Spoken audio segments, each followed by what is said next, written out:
Come on, man, we gotta hurry. Okay, man, like, listen, like, We got there in time last time. I don't want to miss them this time either. Okay, yeah, but at the same time, I have to go the speed limit. I don't want to get pulled over by cops. We're in downtown Austin. Okay, and?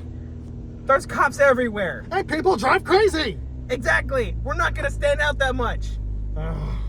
Listen, we're gonna make it on time, man. Just... Yeah, but are we gonna miss the opener? We paid how much for these tickets? We're not gonna miss the opener. Just have faith that we're gonna make it. Okay. All right. I think that's our parking garage.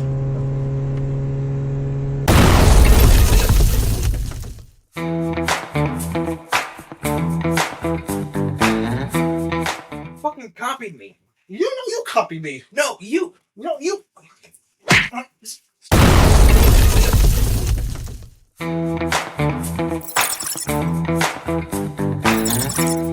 We forgot that we coordinated this. Yeah, That was embarrassing. very much embarrassing.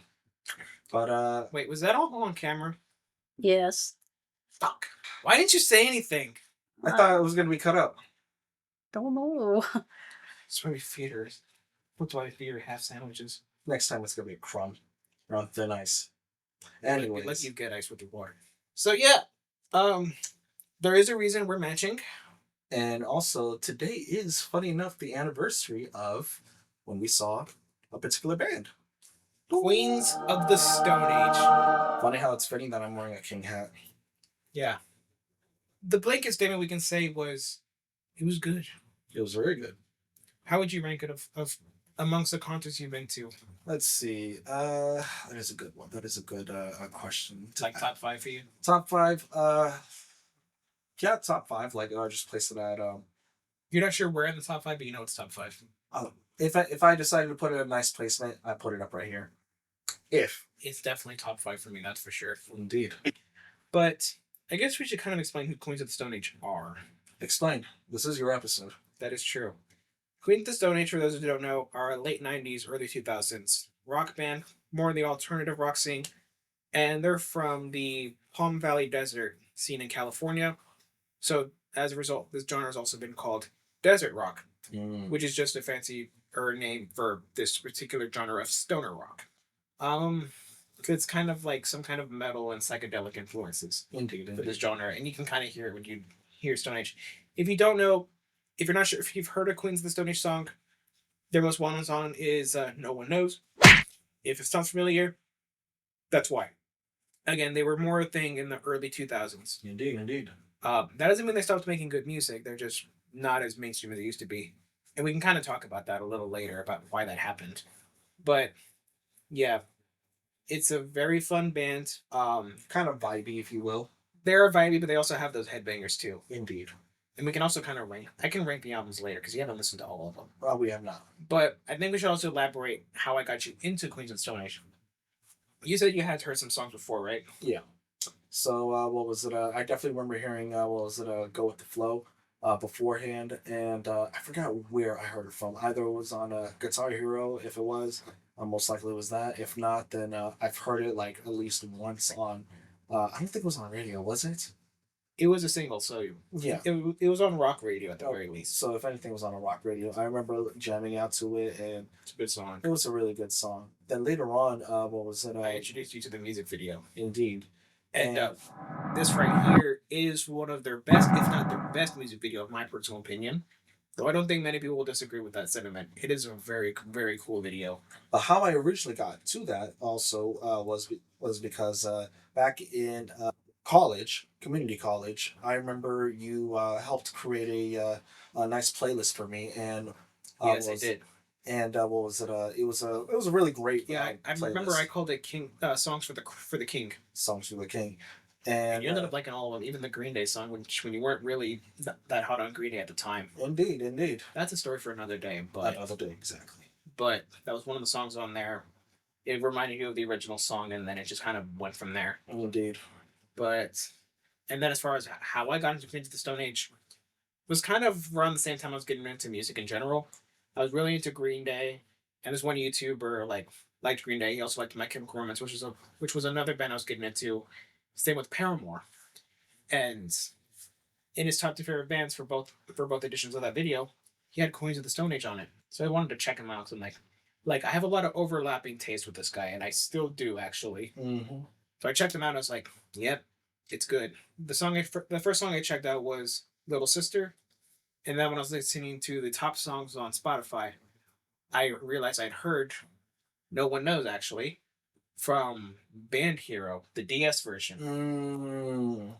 Mm. A lot of those songs on there are songs I actually still like. I'm not the biggest fan of Tom DeLonge, heavy Blink-182 songs, but that game did have First Day, so that song is nostalgic for me, and that's kind of what helped me finally break the barrier to finally accept Tom DeLonge's voice. If you're wondering what my issue with Tom DeLonge's voice is, he's a very nasally singer. Let's be honest. He's not a good singer. Pass me my drink. Yeah. Be honest, people. We accept it for what it is, but he is not a good singer. But yeah, and then eventually I listened to all the albums many times by this rate. But and then I remember I believe it was 2022, whenever we would drive up to your place from down in San Marcos, Yeah. we would actually listen to the albums. So we actually played all of Rated R, all of Songs for the Deaf, and all of Like Clockwork. And I think we started Aero Vulgaris, but we never finished it. So we need to change that. We need to go through all the albums. Indeed. But if what was it? If you allow me, I think that was actually like those drives going over to and from. I think those were the origins of our podcast. It really was. That's when we got the idea of this podcast, and it ended up having some kind of car influence in the end too. Now that I think about it, Exactly. Like that was your girlfriend's idea, though. Yeah. And what was it? Funny enough, the car crashes idea was just. I thought it was kind of humorous, not like the actual car crashes and stuff that you would see on TV. Or in real life. Or in real life, that's what I'm trying to say. But like making a crash gag, what was it? It was like something that I thought it was just purely. It's a gimmick. It's a gimmick, exactly. Now, no one actually, as far as I know, actually has car crash gimmicks like cash gags, like how Simpsons have couch gags. So I kind of wanted to do something fun with that. Yeah, and that's how this whole podcast was Birthed. It was birthed. That's how it was Genesis. You've all know the Bible, whether you've read it or not. You know what I'm talking about. You know what he's talking It's about. literally called the Book of Genesis. Even Star Trek made a reference, and it was the Vulcan who made the reference. Mm-hmm. I didn't show you the movie. It's Yeah. It's a fun movie. John! Yeah. But so I think it's safe to say for us too, Queens and Stone Age is our band. And then I think what would it be for you and Queen now that I think about it? I would say between Shinedown and what was it? Poets of the Falls / Old Gods of Asgard. Fair. And then I guess if there was one for all three of us, it'd probably be Hailstorm. Most likely, yeah, because it was you who introduced me to Hailstorm, and then I introduced her to Hailstorm. But let's talk about the day itself before we get to the concert. Yeah. So we took the metro. Oh yeah. And I was getting this dude into ATs because it always comes back to ATs or Dreamcatcher in these videos. But be on the lookout for AT related content in the future. And I remember at one point we made our way over to the MLK train station. Yeah, we did. Because we were waiting for the bus, and we were waiting for the bus for a while. And while I was there, I decided to smoke some of my little mini cigars because I was like, "Yeah, man, The wind blew it to me. Yeah, we should have switched spots. I think we did switch spots because of that. Yeah, I didn't want to upset you with asthma and all that. Yeah, I was gonna say because I'm asthmatic. I'm also just not a big fan of the smell of it, but It is what it is. And then thankfully the driver was able to help us get to our location. Indeed. And even dropped us off closer than he should have. Shout out to that guy, whoever he was. I don't remember what he looked like, but I remember that a nice act of kindness. Indeed. But and then we went to go find the venue first, and there was some people I think it was the VIP section, but then we were we're hungry. And I remember when we got off the bus. We saw what lot we were in. It was 2B. 2B. For those who know, you know. And then we found the venue, and then we went to go eat to a dining hall. Yeah, it was a dining hall over at UT at the downtown Austin area. Yeah, and I didn't have much to eat because this was when I think I told you about this. Yeah. So for those who don't know, the shirt's a little big on me. That's a good thing because I used to be much heavier. Mm-hmm. And the reason why was because sometime before Halloween, I had something really spicy and it burned my stomach, so it killed my appetite significantly. Yeah. Hence why I wasn't hungry when we went to go eat. I think I, I think I, I think I ended up having a burger, but you could tell I was not necessarily enjoying it. Yeah. I'll definitely have it again when I with my proper appetite. Now it's fully back, so now I have to contain it to lose weight again. Yeah. But I remember you ended up really liking it. Oh yeah, I remember liking that burger too. Yeah, because it tasted good. But I think you had like a much more extreme burger, whereas I had a more plain Jane because my stomach just wasn't there. Fair. So we need to retry that. And then afterwards, we went to like a UT merch store. Mm-hmm. I mean, we were on UT territory, so it made sense. Yeah. I remember they had like a woodland pattern like longhorn jacket. Now that I think about it, like it was a pretty cool merch. I remember we also went in there to find the bathrooms. We didn't have to go to the porta potty, and Yeah. I think that's how we ended up at the dining area. That makes sense. Yeah. We had to use the restroom, and then we were also one of the first ones in the proper like line too, so we got in. Yeah. Remember how we also like went to the merch table, but like they only had Queens of the Stone Age merch, so I had to get the opener merch inside. Yeah. I remember. Thankfully, I get it before or after the opener.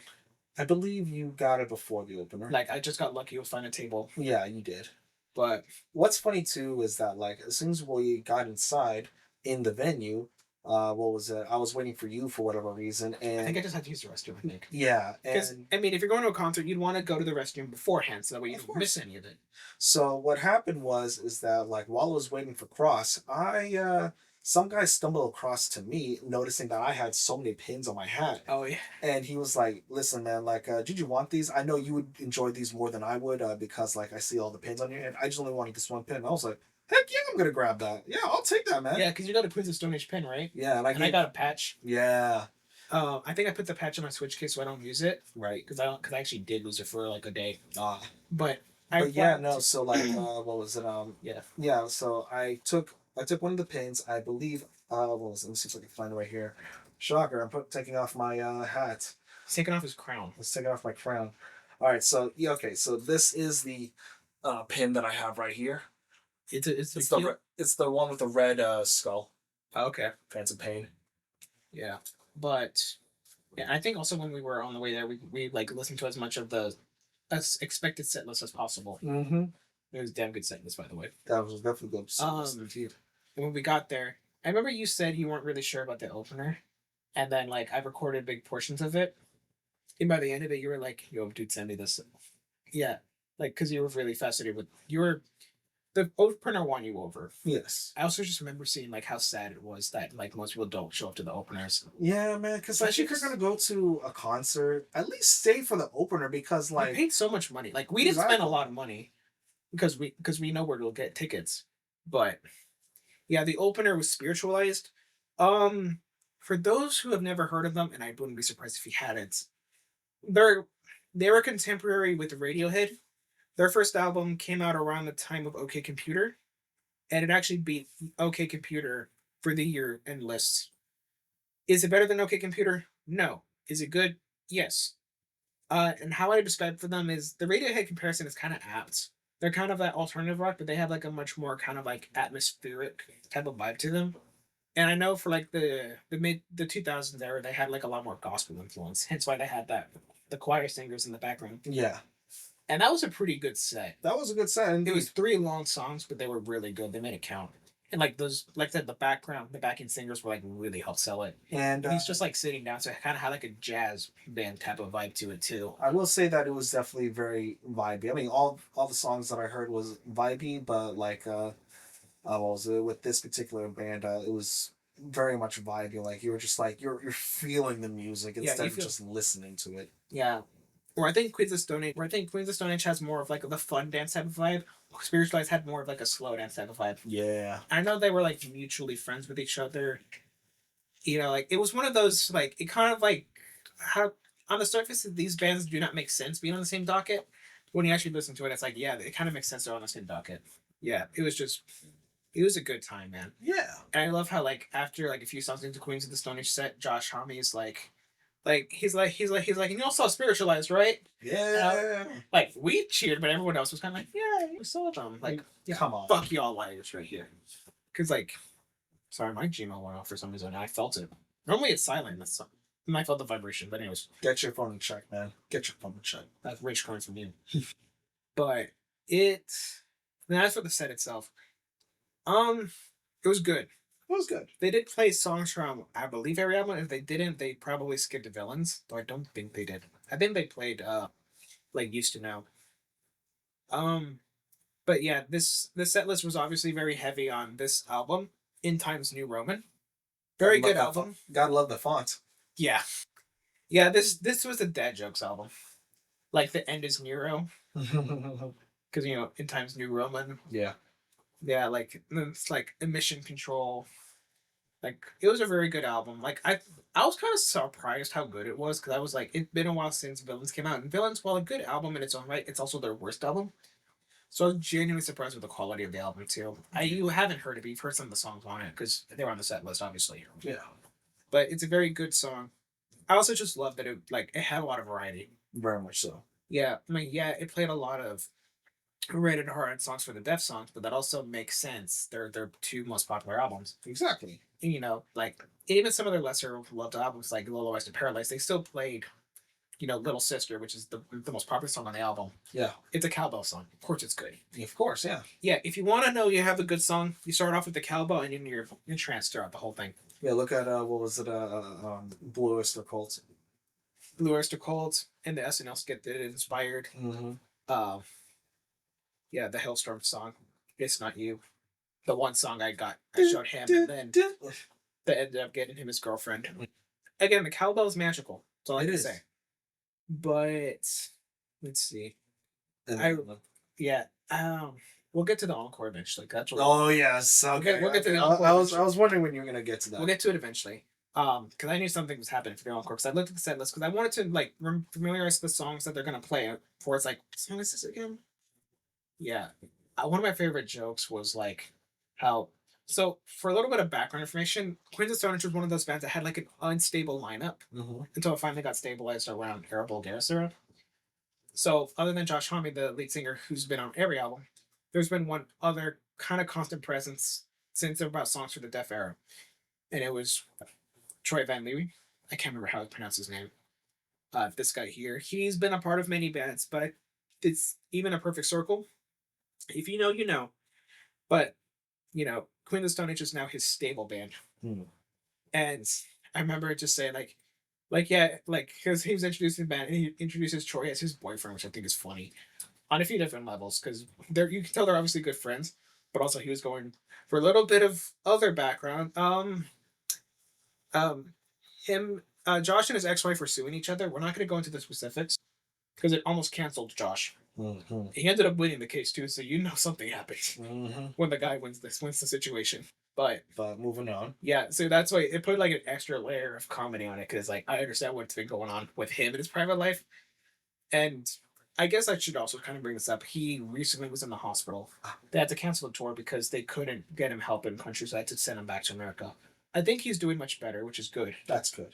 But I just kind of want to address that because, he's had some serious health issues.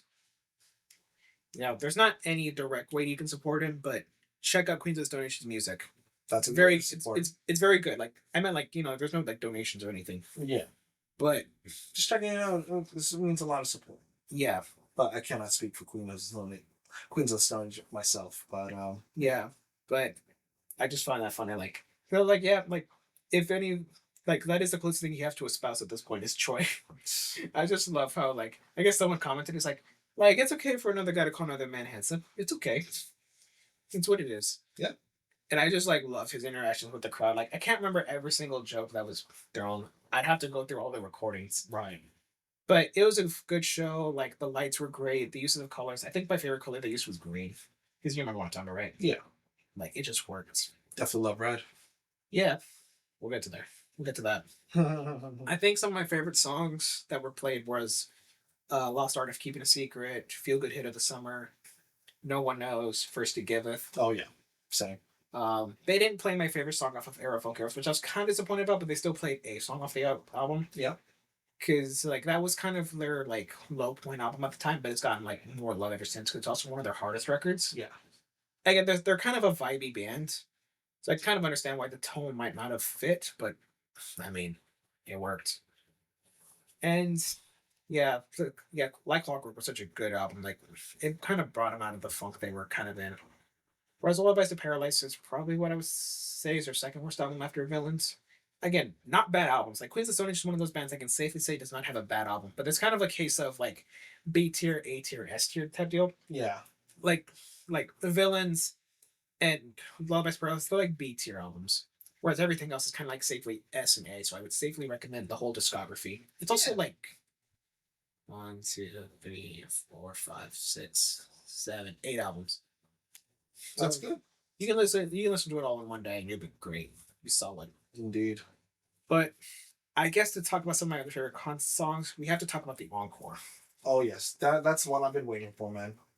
We like one of the cool things about this encore was the band actually gave the audience the opportunity. And I saw one of the songs on our previous set list, but the song was like the first time they played it in like over a decade. It was Mexicola.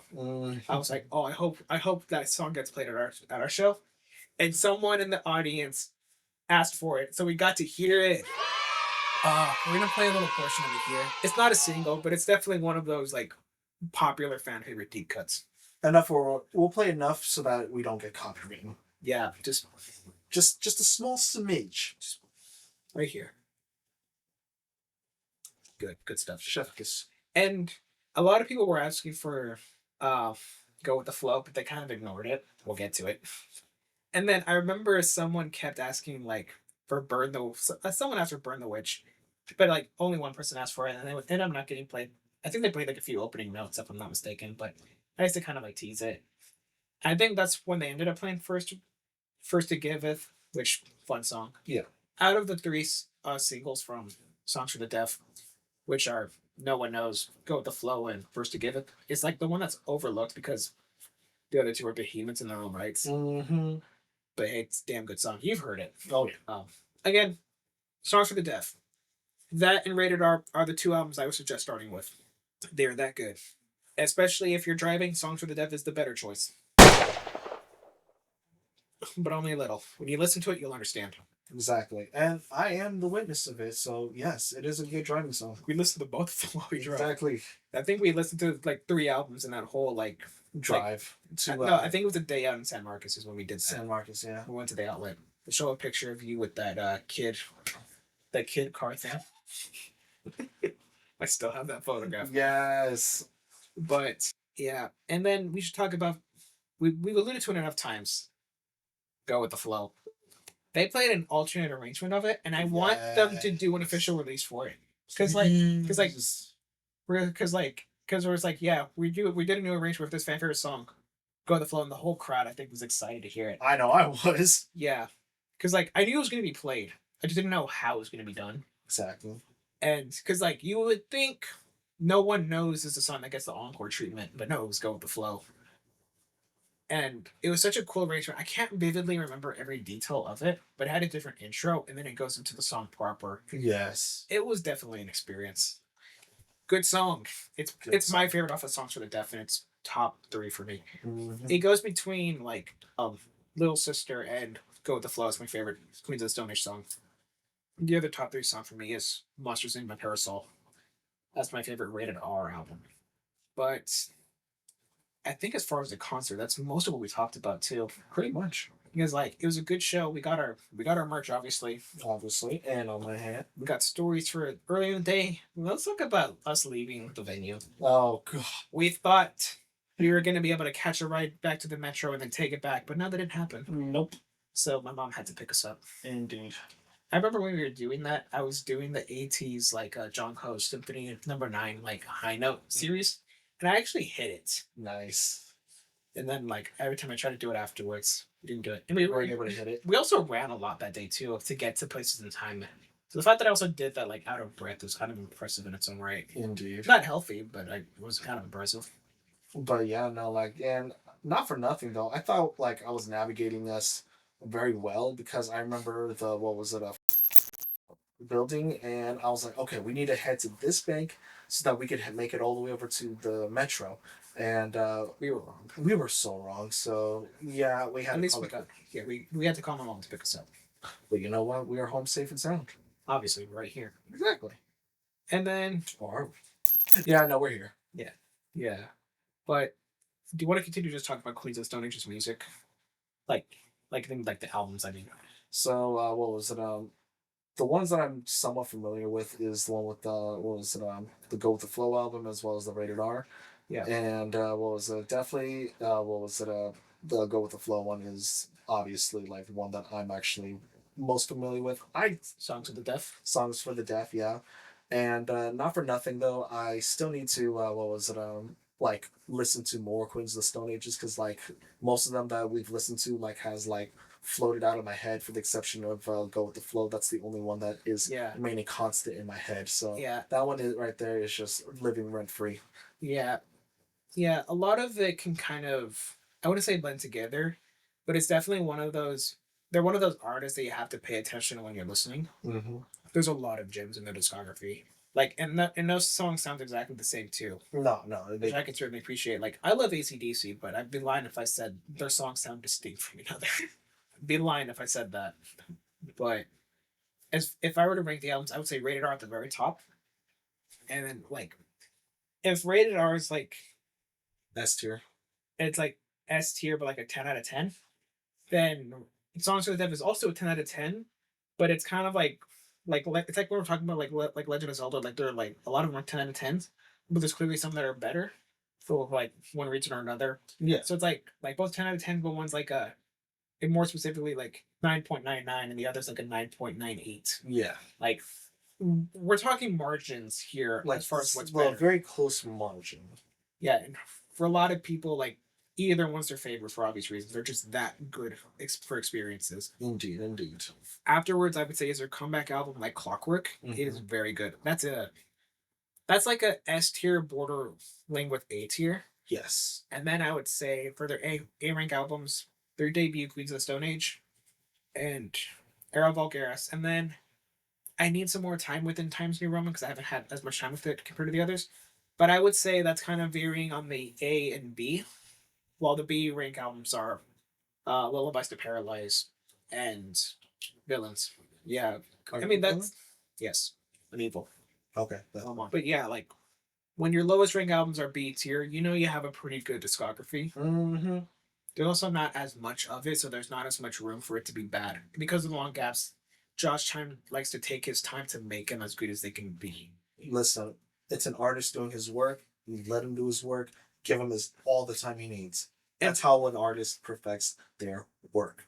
Plus, another thing about it is like he has two side projects. One of them is called Eagles of Death Metal. They don't make death metal, and where he's actually the drummer and not the singer. That is very surprising. So it kind of gives him some new ideas. I think it's just one of those like because of the band we're talking about, it's kind of one of those elephants in the room type of deals. I could just say there's some controversy with the singer. We'll leave it at that. But Wait, there is an elephant in the room. yes, the white one. Yeah. Who wants a white elephant? Who wants a white elephant? But so because he takes like a secondary role in the project, that's like more ideas coming in. He also has this project called Desert Sessions where he collaborates with a bunch of different musicians, even ZZ Top and Dave Grohl. Oh, nice. So that gives him more influences there to work with. So because of all that stuff that he works on in between Queens of the Stone Age albums, helps make Queens of the Stone Age albums more unique and good. Indeed. I just love that. I just love if all the Desert Session albums were all on streaming. That would be nice. Mm-hmm. Especially because some of them end up becoming full-blown Eagles of Death Metal or Queens of the Stone Age songs. Yeah.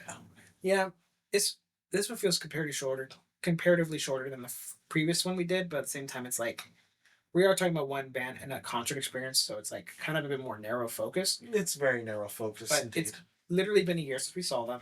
This is our band, That's our band. so we had to pay our respects to Josh and the boys, not Crash and the boys. We'll do a Scott Pilgrim episode another day. But speaking of Crash, How we get out of that one? yeah, how do we get out of that one? I saw that coming. Oh, you good, man? Yeah, I'm okay. My back hurts a little bit, but I think I'm not used to it. Roll down that window. son of a bitch! You hit us! We're trying to get to a concert! Now we have to talk to an insurance company! Where's your knife? Oh, right here.